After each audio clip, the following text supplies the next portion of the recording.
আসসালামু আলাইকুম ওয়া রাহমাতুল্লাহি ওয়া বারাকাতুহু। আশা করি আল্লাহ পাক রব্বুল আলামিনের অশেষ রহমত, ভালোবাসা এবং দয়া সকলে ভালো আছেন। আপনাদের সাথে আছি আমি মোহাম্মদ ইফতেখার আলম। তো আজকে সকালে আমাদের ডক্টর মোহাম্মদ ইব্রাহিম ভাই একটা পোস্ট দিয়েছেন। সেটা হচ্ছে সেই কুমিল্লার ঘটনাকে কেন্দ্র করে।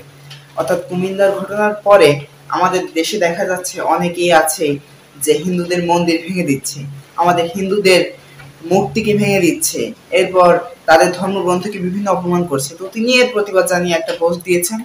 দেওয়ার পরে পোস্টটা পড়ে আমার বেশ ভালো লাগলো, কিন্তু কমেন্টে যে দেখলাম যে মানুষ কি করতেছে। মানুষ বলে যে ভাই আপনি কোন জাতীয় মুসলিম হয়েছেন, কোরআনকে অপমান করা হয়েছে, আপনার কোনো মাথা ব্যথা নেই, আপনি বিপক্ষিকভাবে কথা বলতেছেন, আপনি দলীয়ভাবে মানে অন্য ধর্মকে সাপোর্ট করতেছেন, মুসলিম ধর্মকে আপনি সাপোর্ট করতেছেন না, এই জাতীয় বিভিন্ন কথা বলতেছে। তাদের যুক্তি হচ্ছে যে আমাদের কোরআনকে অপমান করা হয়েছে, আমাদের তার তীব্র প্রতিবাদ জানাতে হবে। হ্যাঁ, আমাদের কোরআনকে অপমান করা হয়েছে, এটা অবশ্যই একটা গর্হিত কাজ। এটা কখনোই ইসলাম সাপোর্ট করে। ইসলাম কি কোনো ধর্ম সাপোর্ট করে না, কোনো ধর্ম সাপোর্ট করে না যে অন্য ধর্মের মানুষকে কষ্ট দিতে হবে। তো আমাদের দেশে এই যে যারা এই ঘটনাটি ঘটিয়েছে, হিন্দু কি মুসলিম, কে ঘটিয়েছে বা কারা ঘটিয়েছে সেটা আমরা জানি না। যারাই ঘটিয়েছে তাদের সম্ভবত উদ্দেশ্যটা ছিল এই যে আমাদের মাঝে একটা দাঙ্গা হাঙ্গামা বাঁধিয়ে দিয়েছে, এটাই মূলত উদ্দেশ্য ছিল। তো আমরা কি করতেছি দেখেন, অনেকেই বলতেছেন যে কোরআনকে অপমান করা হচ্ছে, আমরা কি মারামারি করব না, এখন আমরা কি জিহাদ করব না, এটাই তো জিহাদের সময়, এরকম অনেক বলতেছেন। কিন্তু ভাই একটা বিশেষ চিন্তা করেন বিষয়, সেটা হচ্ছে ইসলাম কি নবী সাল্লাল্লাহু আলাইহি ওয়াসাল্লামের আমলে ছিল না? এই ইসলাম তো সেই আমল থেকেই এখন এসেছে। তো নবী সাল্লাল্লাহু আলাইহি ওয়াসাল্লামের আমলে নবী সাল্লাল্লাহু আলাইহি ওয়াসাল্লাম যখন ইসলামের দাওয়াত দিয়েছেন, যখন তিনি নামাজ পড়তে গিয়েছেন, তার উপর উটের নাড়ি ভুড়ি চাপিয়ে দেয়নি? দিয়েছে। সেই সময় কি মোহাম্মদ সাল্লাল্লাহু আলাইহি ওয়াসাল্লামের লোকজন কম ছিল? তার সাহাবা অনেক ছিল। তিনি চাইলে কি পারতেন না যে সমস্ত উটের নাড়ি ভুড়ি নিয়ে সমস্ত কাফেরদের উপর চাপিয়ে দিতে? পারতেন। করেননি কেন? কারণ ইসলাম এই জাতীয় কোনো উগ্রবাদী মানসিকতা পোষণ করেন। এরপরে হযরত মুহাম্মদ সাল্লাল্লাহু আলাইহি ওয়াসাল্লাম যখন প্রথম নবুয়ত পেলেন, অর্থাৎ আমাদের মহাগ্রন্থ কোরআন যখন তার উপর নাজিল হলো, তখন তিনি এসেই তো পারতেন যে কাবা ঘরের সমস্ত মূর্তি ভেঙে ফেলতে। কেন ফেললেন না? কারণ তখন যদি মূর্তি ভেঙে ফেলতেন তাহলে কাফেররা তার প্রতি রুষ্ট হতো এবং কখনোই তার কথা শুনতো না। কিন্তু তিনি কি করলেন? তিনি তখনই মূর্তি ভাঙলেন যখন তিনি মক্কা বিজয় করলেন। মক্কা বিজয় করার পরে তাও স্বেচ্ছায়, অর্থাৎ কাফেররা স্বেচ্ছায় স্যালেন্ডার করেছে, তারপর তিনি সেই মূর্তি ভেঙেছেন। তাহলে আমাদের ইসলাম কিন্তু কখনোই উগ্রবাদী মানসিকতা পোষণ করে না। এই যে আমরা আজ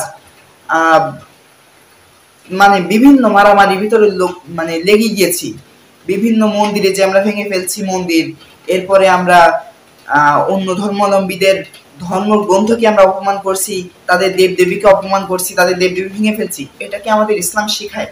কখনোই তো এগুলো আমাদের ইসলাম শিখায় না। আমাদের ইসলাম শিখায় ভালোবাসতে, ইসলাম শেখায় উদার হতে। ইসলামের ভিতরে, কোরআনের ভিতরে বলা হয়েছে তোমরা অন্য ধর্মাবলম্বীদের দেবদেবীদের অপমান করো না, তাদের গালি দিও না। তাহলে আমাদের ইসলাম কি শিখাচ্ছে?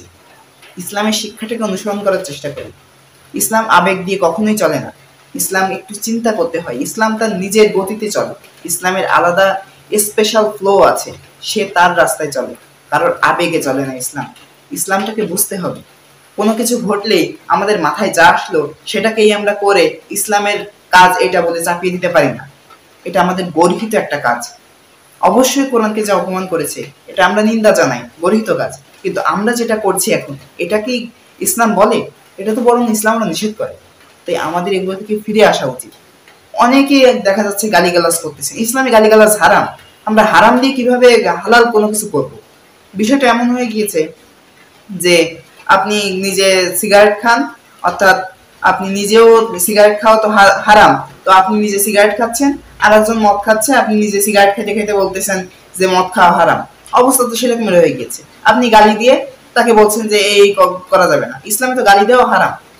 তাহলে আপনি কি করতেছেন, আমরা কি করতেছি? একটু বা চিন্তা করেন। ইসলাম কারো আবেগ দিয়ে চলে না, ইসলাম তার নিজস্ব গতিতে চলে। তাই ইসলামকে একটু বোঝার চেষ্টা করুন। ইসলামকে বোঝার জন্য কোরআনকে পড়ুন। কোরআনে দেখেন কোথাও বলা হয়েছে কিনা যে আপনার মতের বিরুদ্ধে গেলে মারামারি, এরপরে এই ধর্মগ্রন্থকে অপমান করব, এই করব, ওই করব, মূর্তি ভেঙে ফেলবো, এরপরে তাকে গালিগালাজ করব। একটা জায়গায় পান কিনা? কোরআনে কি হাদিসে কোথাও পান কিনা? পাবেন না আপনারা, কারণ ইসলাম শান্তির ধর্ম। তাই আসুন ইসলামের শান্তিকে গ্রহণ করি, সুন্দর একটা সুশীল বাংলাদেশ গঠন করি। আমরা এমন একটা বাংলাদেশের প্রত্যয় নিয়ে এগিয়ে যেতে চাই, যে বাংলাদেশে থাকবে না কোনো সাম্প্রদায়িক মানসিকতা, যে বাংলাদেশের সমস্ত ধর্মের মানুষ সমান অধিকার নিয়ে বসবাস করবে, যেই দেশে সমস্ত ধর্মের মানুষ মিলেমিশে একসাথে বসবাস করবে, এমন একটা বাংলাদেশ করার প্রত্যয় নিয়ে আজকের অনুষ্ঠান, আজকের এই ভিডিও এখানে শেষ করছি। আসসালামু আলাইকুম ওয়া রাহমাতুল্লাহি ওয়া বারাকাতুহু।